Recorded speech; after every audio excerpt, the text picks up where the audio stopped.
और बड़े पैमाने पर घटना हो रही है जिसमें काफी लोग 2700 आदमी घायल हो रहे हैं उस पेयर विस्फोट में, 12 लोग मर जा रहे हैं, कई लोग हॉस्पिटलाइज हैं। वह विस्फोट ऐसा था कि पेयर एक ऐसी टेक्नोलॉजी है जो कि इंडिया में 90s में थी। 1990 के दशक में लोग पेजर रखते थे। हमारे यहां जब मोबाइल आया तो पेजर को रिप्लेस कर दिया। अब इसमें नाम आ रहा है कि जो भी लोग हिजबुल्ला के जो भी सदस्य थे, जो भी कमांडर थे, उनके पास एक पेजर था।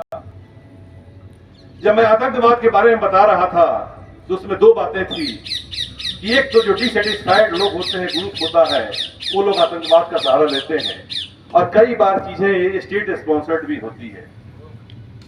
आज सवाल उठ रहा है कि जो इजराइल की जो खुफिया संस्था है, जिसके बारे में मैं चर्चा किया था कि जिसने बदला लिया था म्यूनिक ओलंपिक का, जिसने बदला लिया था अपने प्लेन हाईजैक करने वाले का, वहां पर जाकर ऑपरेशन चलाया था इंटेबे एयरपोर्ट पर, उसी का इजराइल का एक मिलिट्री विंग है यूनिट 8200। और घटना इसी साल की शुरुआत होती है। इस फरवरी मंथ में जो नसरुल्लाह कमांडर है हिजबुल्लाह का, वो कहता है कि हमारे जो भी लीडर्स हैं वो ड्रोन अटैक में मारे जा रहे हैं। जो ड्रोन अटैक हो जा रहा है वो मारे जा रहे हैं। और इसके पीछे एक ही कारण है, जो भी आप लोग मोबाइल रख रहे हो, मोबाइल से हम लोगों का लोकेशन डिटेक्ट हो जा रहा है। इसलिए या तो मोबाइल को तोड़ दो, मोबाइल को छोड़ दो, या मोबाइल को बक्से में बंद कर दो, लोहे के बक्से में बंद कर दो। ये बात किसी न किसी रूप में मुराद को और हमारा जो संगठन है मिलिट्री विंग है, जिसका एक काम है इस ढंग के प्रॉब्लम को सॉर्ट आउट करना, उसको जानकारी मिल जाती है। और एक ऐसी खुफिया एजेंसी जो कि इस ढंग के काम को काफी पहले सोच लेती है, जहां की फिल्में भी मात खा जाती है मुसाद की घटना में। आप देखो कि ये जब सुनते हैं कि हिजबुल्लाह फिर पेजर पर आ रहा है, ये पता लगाते हैं कि कहां से पेजर का सप्लाई होता है। तो ताइवान की कंपनी है गोल्ड अपोलो, वही पेजर की सप्लाई कर रही है। अभी सबसे अच्छे क्वालिटी के पेजर उसी का होता है।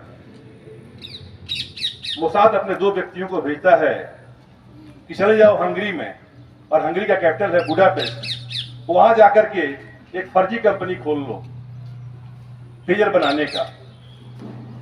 और अंततः मकसद है कि हम उस ताइवान वाले कंपनी से संपर्क करें। और ये लोग ताइवान कंपनी से संपर्क करते हैं और इस दिन के इंतजार में रहते हैं कि किस दिन उनका ये ऑर्डर आता है हिजबुल्लाह का कि हमको पेजर चाहिए। और जैसे ही उस कंपनी के पास जो ताइवान में है ऑर्डर आता है, ऑर्डर सीधा मिलता है उसी को जो कंपनी हंगरी में है और जो मोसाद के द्वारा रन कर रही है। और उसमें एक विस्फोटक का इस्तेमाल होता है PETN, पेंटा इरिथ्रोटॉल टेट्रानाइट्रेट। और यही विस्फोटक वहां बैटरी के बगल में एक चिप के रूप में फिक्स कर दिया जाता है। और इसको पता लगता है मोसाद को कि 17 तारीख को 3 से 4 के बीच में कोई आवश्यक मैसेज आने वाला है और ठीक उसी समय हमको एक्टिव करना है इसको।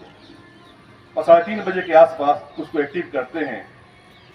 बहुत लोगों के पास पेजर पॉकेट में है, किसी के पास कमर बेल्ट के पास है, कोई निकाल करके देख रहा है। एकाएक डिप टोन आता है 2700 3000 पेजर के पास।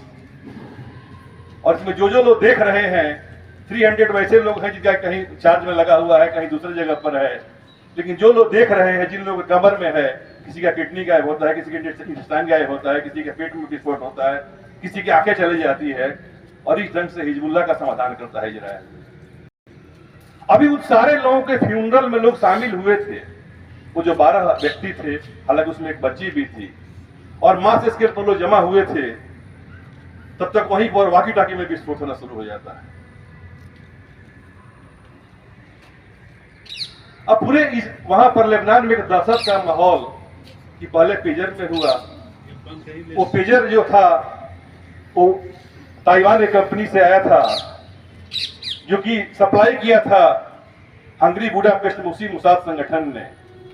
दूसरा जो वाकी टाकी था वो जापान से लिया गया था।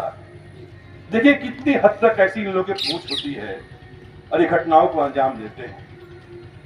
मैं चर्चा किया था, ठीक है वर्ल्ड लेवल पर सब जगह होता है, इंडिया भी चाहे बाहर के लोग भी दूसरे कंट्री में भेजते हैं, अपने अंजाम देते हैं, लेकिन जिस ढंग का एक अंजाम देता है 72 में कहीं म्यूनिक ओलंपिक का बदला लिया था और उस समय जिन लोगों को मारा उन लोगों को पहले खबर भेजा, अगले 20-25 साल तक ना हम भूलते हैं ना माफ करते हैं और लोग मारे जाते थे।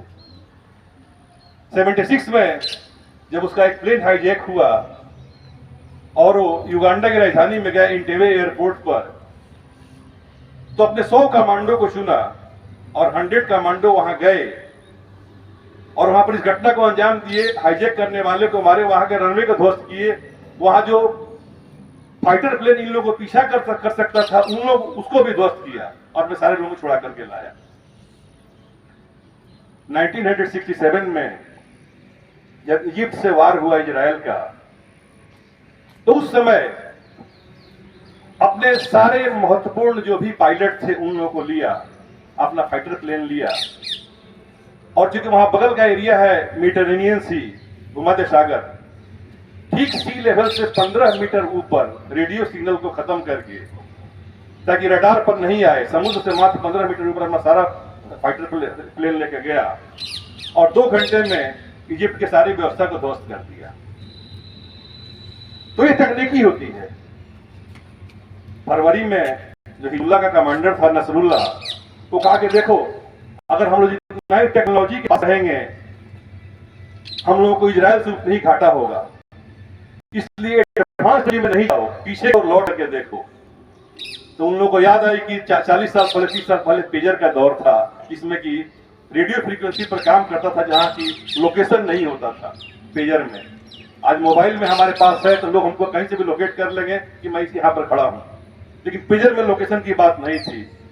वहां वो पेजर में ही PETN को फिट कर दिया। चाहे बातें जो हो, चाहे घटना जो हो, इस ढंग की बातें जहां भी जनधन की हानि हो रही है ये अच्छी नहीं होती है। समाधान